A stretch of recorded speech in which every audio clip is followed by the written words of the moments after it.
Chắc hơn. Này là một này.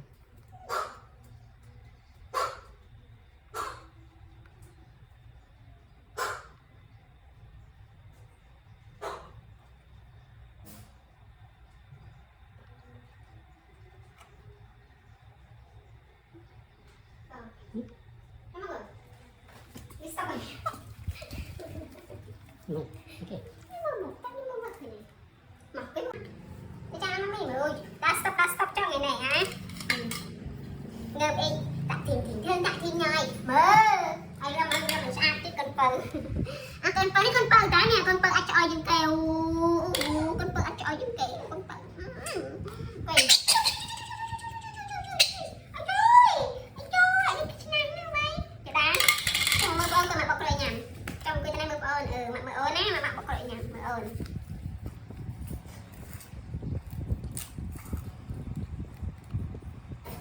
Là nó chỉnh trên rồi. Giờ anh khơi cho được bên trẻ. Luôn. Nó chỉnh cái trò trẻ, anh sẽ làm cho anh. Bây giờ anh phải trẻ. Tại mình nhận tình.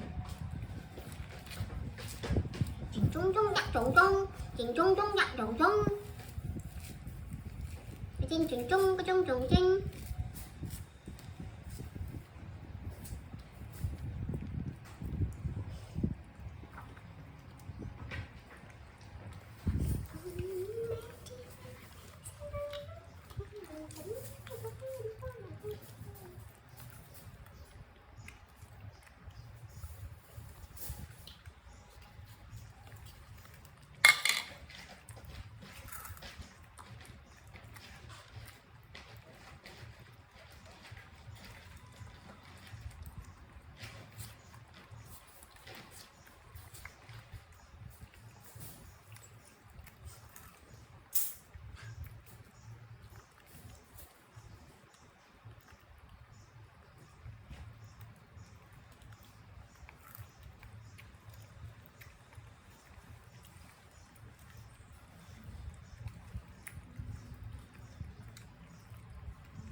Cái này mà sao mà? Nhận chung mặt này. Mà cái này. Ok.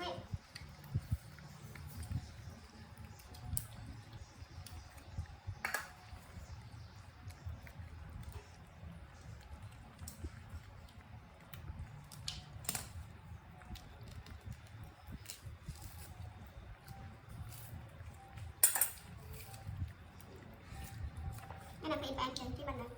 Mấy cái lăng này. Này. Mấy cái lăng còn chơi.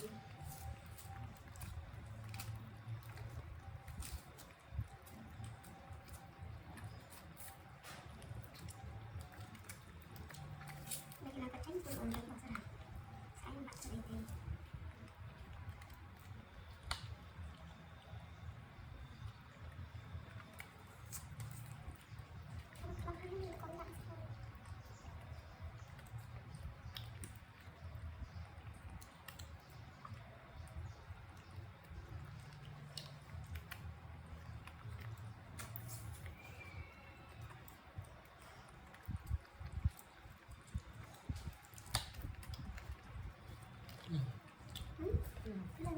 Tập 2 viên rồi được luôn. 2 chai con ăn.